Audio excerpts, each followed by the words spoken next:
صلی اللہ علیہ وسلم نے فرمایا کہ عمر اگر میں تمہیں ایسا کرنے کی اجازت دوں گا تو لوگ کہیں گے کہ اب اپنے قریبیوں کو انہوں نے مروانا شروع کر دیا ہے، ساتھ والوں کو ہی مروانا شروع، لوگ تو اسے مسلمان سمجھتے ہیں تہمت والی جگہ سے۔ بلکہ بخاری شریف میں اسی طرز کا ایک اور پیغام بھی ہمارے لیے موجود ہے۔ یہ جو حرم شریف آج ہمارے سامنے ہے نا، بیت اللہ شریف، اس میں ایک پیچھے مقام ہے جس کو حتیم کہا جاتا ہے، یہ خانہ کعبہ کا حصہ ہے۔ حضور صلی اللہ علیہ وسلم کے اعلان نبوت سے پہلے جب قریش مکہ نے اسے تعمیر کیا نا دوبارہ سے، تو انہوں نے چندے کا کوئی اس طرح کا مزاج بنایا تھا کہ اس بندے سے پیسے لینے ہیں جس کے بالکل ہی جائز ہو۔ اس ترتیب سے انہوں نے خانہ کعبہ کی تعمیر کی کہ پھر وہ ساری تعمیر نہ کر سکے، حتیم باہر رہ گیا۔ تو نبی پاک صلی اللہ علیہ وسلم نے ایک دن فرمایا، بخاری میں موجود ہے، حضور فرمانے لگے، عائشہ اگر تمہاری قوم جاہلیت کے قریب نہ ہوتی، کیونکہ ابھی قریب جاہلیت چھوٹی ہے نا، ابھی لوگوں نے کلمہ پڑھنا شروع کیا ہے، فرمایا اگر یہ جاہلیت کے قریب نہ ہوتے تو میں کعبے کو انہی بنیادوں پر دوبارہ بنا دیتا جن بنیادوں پر حضرت ابراہیم علیہ السلام نے بنایا تھا۔ لیکن چونکہ یہ جاہلیت کے قریب ہیں، ان کی سمجھ میں چیز نہیں آئے گی، یہ شک میں پڑ جائیں گے، پریشان ہو جائیں گے، لہذا میں یہ کام نہیں کرتا۔ بہت ساری چیزیں ایسی ہیں کہ جن کی وجہ سے بعض سادہ لوگ ابہام کا شکار ہوتے ہیں، ابہام کا۔ ہمارے علماء نے اس طرح کیا کہ بڑے طے کر کے عقائد کے عنوانات امت تک پہنچائے۔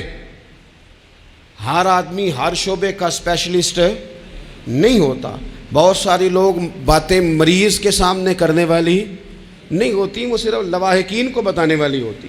پھر کچھ لوگ اور آئے جنہوں نے کہا کہ ہم تو ایفیشنسی دکھائیں گے، کچھ خاص ہر بات کھول کر لوگوں کے سامنے رکھیں گے، تو اس کا نقصان پھر یہ ہوتا ہے کہ سادہ لوگ مشکلات کا شکار ہوتے ہیں۔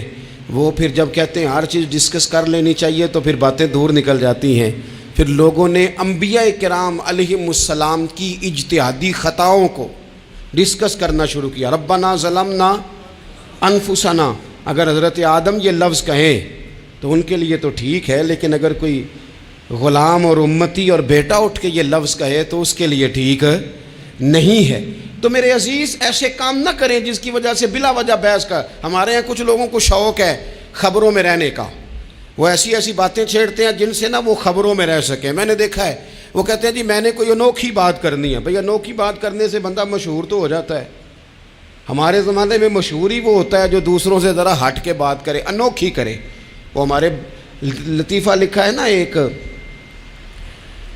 اہل عرب کا، ایک ہجا نام کا عربی کا ایک لطائف سنانے والا شاعر ہے، تو وہ کہتا ہے کہ ایک شخص نے ایک دفعہ کہہ دیا تھا گدھا کھانا جائز ہے۔ بڑے بڑے علماء اس کے گھر چلے گئے کہ بھئی کوئی دلیل، کوئی جزیہ، کوئی کہاں سے، کوئی کتاب، کوئی حوالہ، کوئی شے۔ اس نے کہا روز آؤ گے ایک ایک بندے کو بتاؤں گا، کٹھا ہی اسٹیج لگاؤ، ایک ہی دفعہ حوالے دیتا ہوں، روز نہیں دیے جاتے۔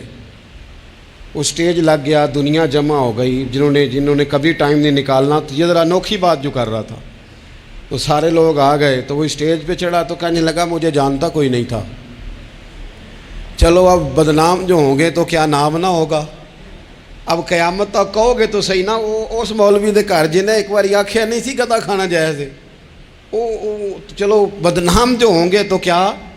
تو بہت سارے ایسے لوگ ہیں جو ہیں بدنام، پر چلو نام تو ہو گیا نا، بدنامی صحیح، شرارت صحیح، شیطانیت صحیح، لیکن نام تو ہو گیا۔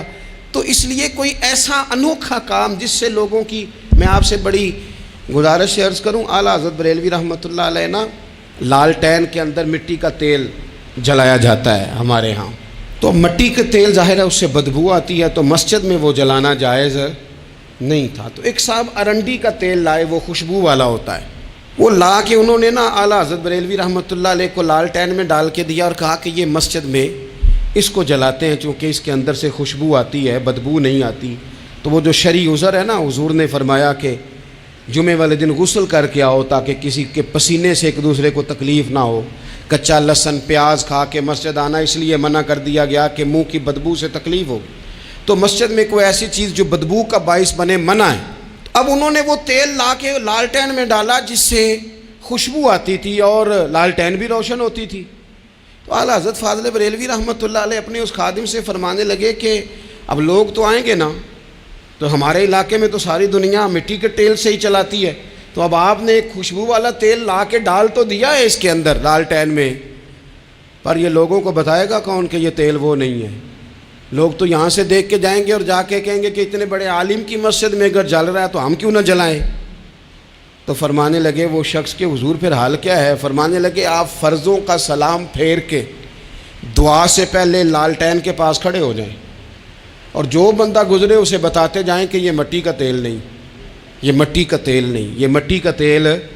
ہر شخص کے ذہن تک بات اتر جائے تاکہ لوگ کسی ایسی چیز کا شکار نہ ہو جائیں جس سے کہ ان کے مزاج میں کوئی غیر شرعی چیز عروج پکڑ لے۔ تو میرے عزیز، ہم نہ کچھ بدگمانیاں لوگوں کے اندر لوگ ڈالتے ہیں۔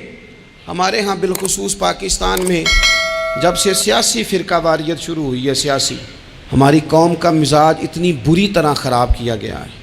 ہمارے نوجوان بچے جو بڑے سنجیدہ پڑھے لکھے، ان کی گفتگو اپنے سیاسی مخالف کے بارے میں اتنی لوز کر دی گئی ہے، اتنی کمزور کر دی گئی، اتنی خوفناک کر دی گئی ہے کہ اس طرح تو کبھی نہیں ہوا تھا۔